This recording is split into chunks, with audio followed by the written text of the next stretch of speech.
Hey everybody, it's Tripl-L, and hey, welcome to the weekly Q&A. I think last week it came out around Monday, so I think I'm doing pretty good on keeping up with this.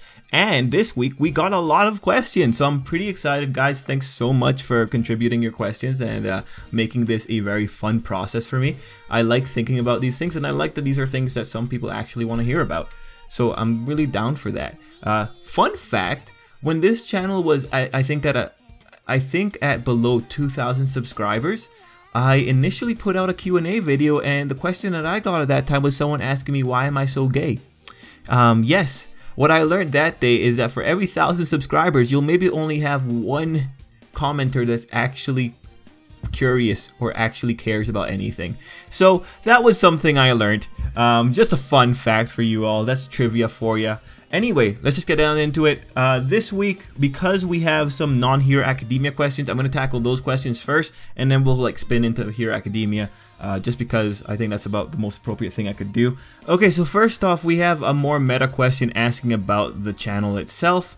We have Alejo Tofe, and he's asking, and of course, apologies if I screw up someone's name here.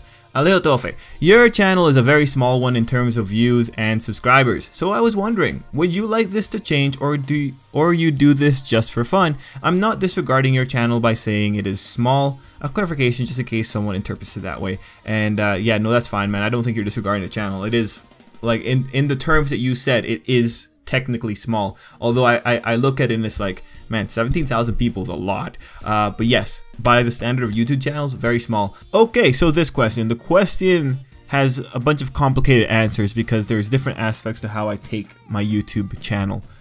So first part of the question, would you like this to change? Yes, I would like this to change. Ideally, I want my channel to be at like 300k. I would love 300,000 subscribers.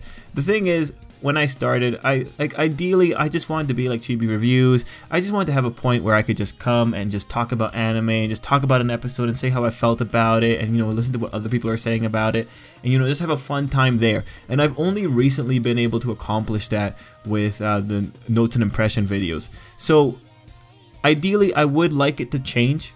I would like to grow.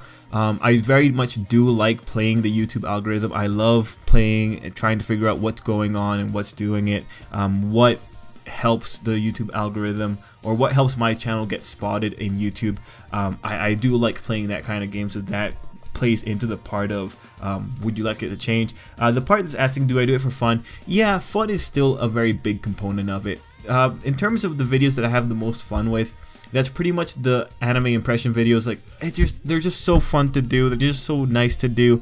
It's what I wanted to do, and it's cool that I got it. And I have a nice commenter base with those anime impression videos. I love listening to what people have to say, especially I attract a lot of light novel readers. So it's very interesting to hear what the light novel readers are saying about any anime that I'm not watching, or sorry, any anime that I'm not reading. Better way to say that. I do want it to change though and grow overall, because one thing that I learned is just doing anime impression videos isn't going to get you very far. I was a full year of doing anime or manga impression videos, and it was a very lonesome time on the channel. I only ever had maybe 1 or 2 commenters in a video, and for some videos I still do, but at this point, I feel much more comfortable with how the channel's developed. After doing so many videos though, I get into various moods where I want to do something more, and this is usually where you see the more experimental videos like the Intro to Toga, or the SAO alternative explained video, or even like this little video that I'm working on here. I'm trying to just come up with different concepts. I want to do like more original series and tell stories on the YouTube channel, but the thing is, I want to do it at a point where there's a good chance that people are going to see it. One of the things that I really didn't like coming up from the very old days when I had less than 1,000 subscribers is that people just didn't see the things that I put the most effort into. And it's really funny, it's the videos that I put the least effort into that people always see, and it sucks. It really sucks. It's in terms of like the time I'm putting into the more intense videos, it's an issue of, well, dang it. So what I want to do, I want to get bigger, so that way the videos that I do put a lot of effort into, ideally they will have a better shot at getting spotted. And the thing with those more experimental videos is just flat out, in terms of YouTube algorithm, no one's looking for a video about, let's say, some guy ending up in a video game world in a little story with video game graphics, no one's typing that into YouTube, right? They're typing in other things like, oh, My Hero Academia explained, My Hero Academia Tokoyami explained, My Hero Academia theories, right? That's the stuff that they're typing in. So on the YouTube channel on mine, you'll usually see times where I'm putting up easy content, and by easy content I mean content that really manga readers shouldn't be watching because it's content that you already know.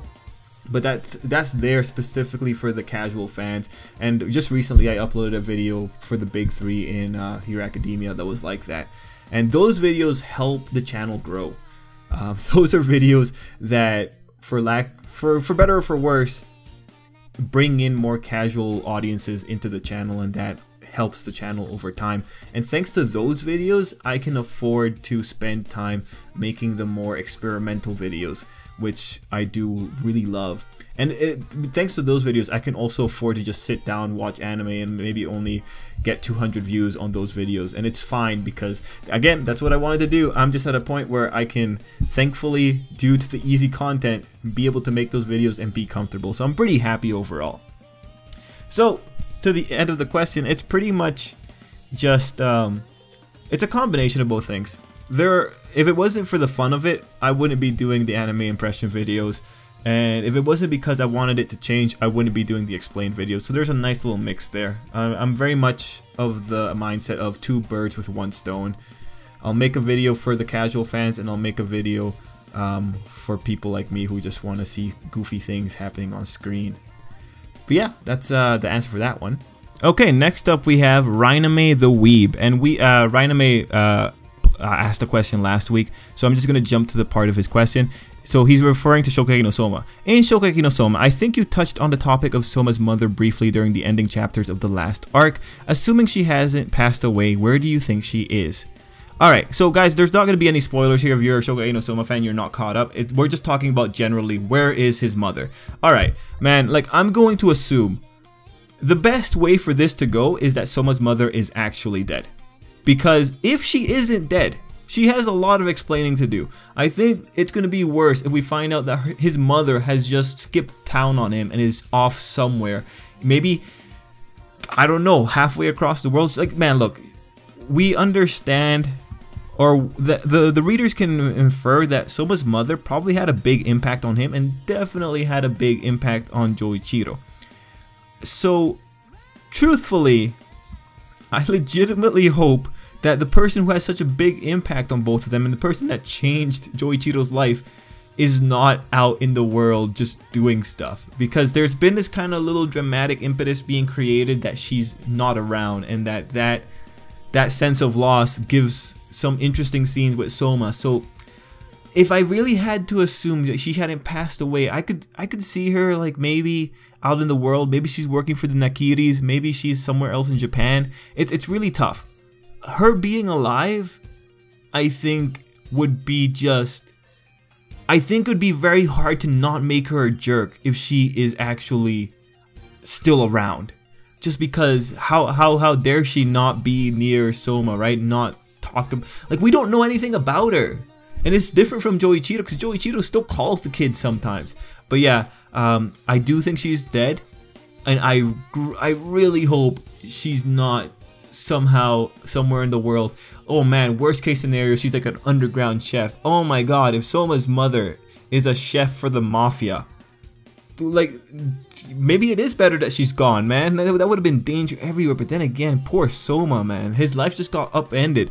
Anyway, Rhiname, this is a tough question, just because I think if she is alive, this is a bigger problem for Soma himself. I think it's just going to be very hard to redeem her. Of course, if she was alive, the author would try to redeem her, but I wouldn't. I don't think there's any way we can get a happy ending like this. We can't just one day get the reveal that, oh man, she's actually just managing a business off in another continent. She's off managing a business in America, and then she comes in like chapter 200 and something just to see Soma or something, right? I don't want to believe that that's what's happened. I think it's better if she stays dead. Okay, cool. But good question, Ryan. It's a tough question. It's a really tough one. Alright, so I think those were the general purpose questions. So we're going to go now into the Hero Academia questions, man. Hero Academia. So first up, we're gonna go with TFG Gaming Rash. What is your favorite fight, manga included, and what are your thoughts on Medio? Favorite fights, you know, I don't know which one's my number one, but I know which ones are my definitely in the top, right? I know that I very much love the Bakugo Ochako fight from season 2 or from the sports festival, just because that one established that Ochako was worthwhile, and that one gave an extra dimension to Bakugo. That one established Aizawa and Bakugo's dynamic, which got called upon when Bakugo got kidnapped. Overall, that one was cool. I think in terms of season 2, that is my favorite fight, because I think this one was more important. Well, not more important, but I think it was more impressive. No, it's hard. I liked it more than the Todoroki Izuku fight. Other fights that I really enjoyed, Gentle and Izuku, that one was a good fight because that was the one where it showed what Izuku could be to villains in general. He could be this guy that stops them, and so that was a pretty cool fight. Also, I think that's one of the best choreographies for Izuku because Izuku had to move around so much for that fight. It was very dynamic, very fun to follow, and Gentle's power made it really comical as well. That was really one of the most fun fights that Izuku has had. And finally, thoughts on Medio.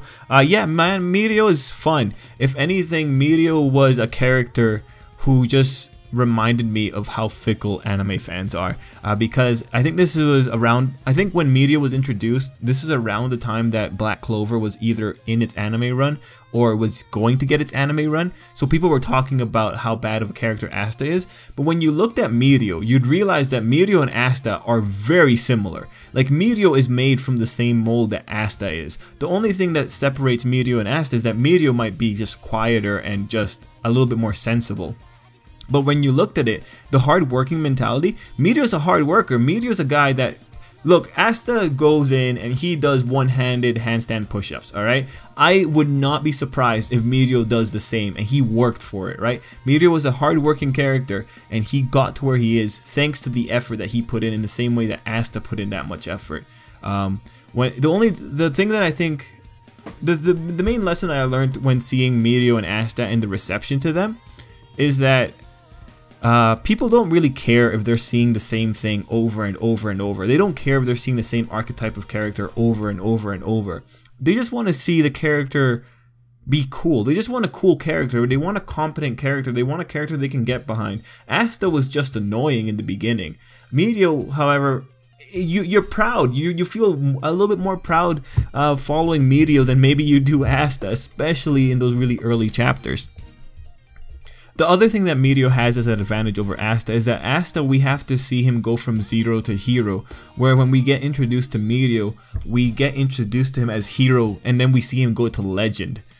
So, you know, it goes back to the competency thing. Like, people want to see competent characters. I think people are more tired of seeing a character become a hero, whereas people just want to see a character go in and be able to wreck stuff on their own and be able to handle situations without going too crazy with it. So I think that's the thing with Medio. For me, I really love Medio in general. I love his character, and I just like what he represents. I like the problem that he brought into Izuku's life, or just the doubts that he brought into Izuku's life. But I do think it's funny how people berate the type of character he is when it's not him that they're looking at, right? Okay, so next up we've got, oh great, the first name I definitely won't be able to pronounce, Uwe's Hafizal, asking, so how will the story play out in the future? Are we going to get year 2, year 3 and post UA? Okay, if anyone ever followed the podcast when it was happening a few months ago, we talked about this whole thing with Hero Academia and what could be happening in the future. Overall, this question is really, really tough. It's hard to know. You know, if someone asked me, is there a possibility that UA is going to get attacked? I would say, yeah, the possibility is really good. UA stands as a symbol of peace. Pretty much, UA is a symbol of the current society. Taking down UA makes a lot of sense to me. I feel like, yeah, I would totally... If you told me Shigaraki went into UA and started demolishing the walls, I would not bat an eye. I'd think, okay, yeah, that makes a lot of sense. In the case of... Or, you know, are we going to get second year and third year? I would like to get second year. I would love to have a second sports festival. However, because the 1A students have already started doing the things that the third year students are doing, like the internships, it makes me believe that there is going to be an expedited process here at UA. I see it very likely as something going down in UA and then we just skip either the second year or the third year. I don't think we're gonna go for the full 3 years of Hero Academia. And the next thing to like really keep in mind is that we're already at 200 chapters and we're still in the first year of UA. I do not see the author doing that kind of focus for the other 2 years, especially when the kids are already doing third year stuff now, right? Because they have the provisional license and they're doing internships now, or they're getting introduced to internships in the anime. So you know, it's kind of tough to predict. In terms of post UA, I see post UA happening only if Hero Academia gets a time skip. It's going to be on the level of Naruto to Naruto Shippuden type thing. That's the only way I could see a post UA. Although when you consider like Izuku's story is the story of how he became the greatest hero, I find it very unlikely that he becomes the greatest hero while he's still a minor. So that's one thing to keep in mind. Overall, it's a good question. It's just, it's hard to predict because we don't have enough things here to be able to make that prediction yet. And with that, I think we're pretty much done here. I can't see any more comments. So guys, thanks for watching. Hope you enjoyed the video, and until next time, I hope you have an absolutely great day.